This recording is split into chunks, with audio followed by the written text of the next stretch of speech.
جب میں ٹوٹ جاتی ہوں، جب میں اپنا آپ سمیٹ نہیں سکتی، جب کچھ کہہ نہیں پاتی، سہ نہیں پاتی، تو رات کے پچھلے پہر کے انتظار کرتی ہوں۔ میرا دل بے صبری سے انتظار کرتا ہے کہ یہ دن کا اجالا ختم ہو جائے اور جلدی سے یہ رات آئے اور میں اپنے رب کو اپنی دکھ بھری داستان سنا سکوں، ان سے مانگ سکوں کہ بس آپ ہی دے سکتے ہیں مجھے۔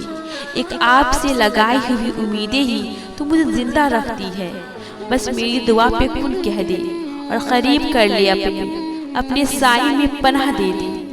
اور تہجد کا سجدہ ایسے ہی نصیب نہیں ہوتا، ہزاروں غموں کے بعد ایسا تحفہ ملتا ہے۔ کبھی کبھی جب میں تہجد پڑھ کر اٹھتی ہوں تو مجھے رشک آتا ہے کہ اللہ نے صرف ایک ہمیں سننے کے لیے، دکھوں کے دکھ سننے کے لیے پوری دنیا سلا دی، پورا عالم خاموش کروا کر وہ آسمان کو سیاہی سے بھر دیتا ہے تاکہ میرے بندے یا بندی کے آنسو کوئی تیسرا نہ دیکھ سکے، تاکہ انسان کے راج مجھ تک رہے۔ سب کو سلا کر وہ صرف اپنے خاص بندوں کو سنتا ہے۔